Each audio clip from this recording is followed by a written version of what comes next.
मैं अश्विनी सिंह, प्रवक्ता रसायन विज्ञान, श्री विश्वनाथ इंटर कॉलेज खलान सुल्तानपुर। आज कक्षा 12 का एक महत्वपूर्ण टॉपिक है एल्कोहल फिनॉल ईथर। इसके अंतर्गत हम आज अध्ययन करेंगे। तो देखते हैं, सबसे पहले एल्कोहल कहते किसे हैं। तो एल्कोहल होता क्या है?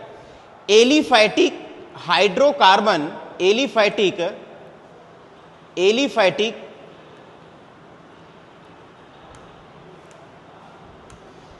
एलिफैटिक हाइड्रोकार्बन के कार्बन परमाणुओं से सीधा जुड़ा हाइड्रोक्सिल समूह, जिसे हम क्या कहते हैं? एल्कोहल कहते हैं। अब जैसे हम यहां पर देखते हैं कि ये मेथेन है।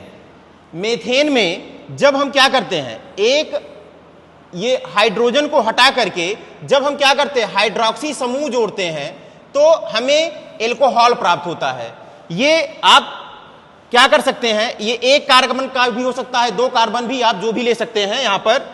ठीक उसी प्रकार से जब क्या करते हैं हम, ये एरोमेटिक रिंग है जिसे हम बेंजीन कहते हैं। बेंजीन में जब एक हाइड्रोजन का प्रतिस्थापन हम करते हैं हाइड्रोक्सी समूह के द्वारा, तो उसे हम फिनॉल कहते हैं। इसे हम क्या कहेंगे?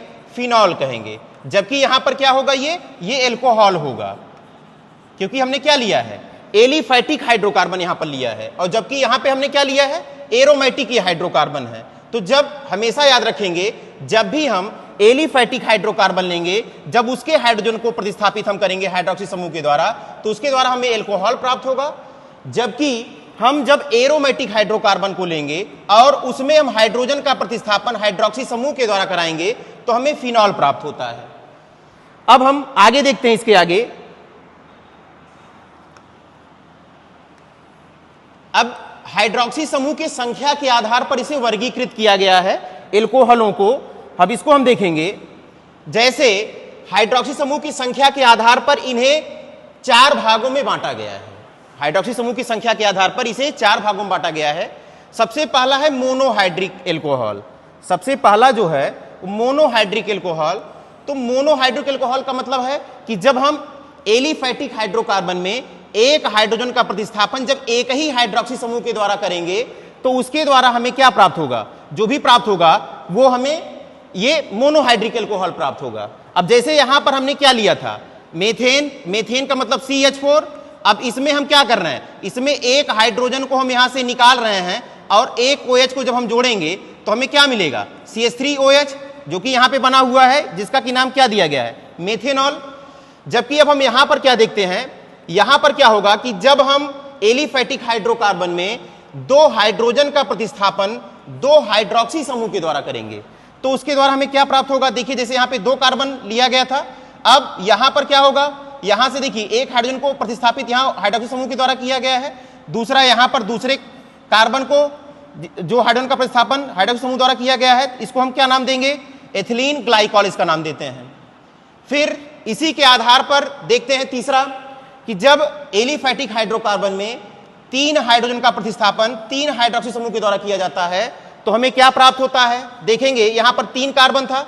अब इसमें देखेंगे, यहां पर एक हाइड्रोजन को हटा करके देखिए, यहां पर हाइड्रोक्सी समूह जुड़ा हुआ है, जबकि इस दूसरे वाले कार्बन पर भी यहां पे हाइड्रोजन को हटा करके एक हाइड्रोक्सी समूह यहां पे जुड़ा है, और तीसरे वाले कार्बन पर जो हाइड्रोजन को हटा करके हाइड्रोक्सी समूह यहां पे जोड़ा गया है, जिसका कि नाम यहां पे ग्लिसरॉल दिया गया। ये ट्राईहाइड्रिक एल्कोहल है। अब आगे हम देखते हैं, ठीक इसी प्रकार से जब 3 से अधिक हाइड्रोजन का प्रतिस्थापन एलिफैटिक हाइड्रोकार्बन में 3 से अधिक हाइड्रोक्सी समूह के द्वारा किया जाएगा, तो उसे हम पॉलीहाइड्रिक एल्कोहल कहेंगे। अब यहां पर देखिए, यहां पर ये देखिए, हाइड्रोजन का प्रतिस्थापन यहां से और यहां पे हाइड्रोक्सी समूह को जोड़ दिया गया, हाइड्रोजन को हटा दिया गया है यहां पर भी। तो अब यहां पर यदि आप देखेंगे तो 3 से अधिक हाइड्रोजन का प्रतिस्थापन किया गया है, जिसकी वजह से इसका नाम हमको क्या देना पड़ेगा? ये पॉलीहाइड्रिक एल्कोहल कहा जाएगा। अब हम आगे बढ़ते हैं।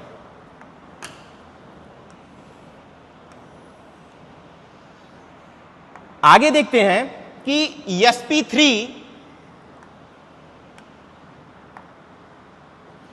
sp3 कार्बन की प्रकृति के आधार पर इसको किस प्रकार से वर्गीकृत किया गया है।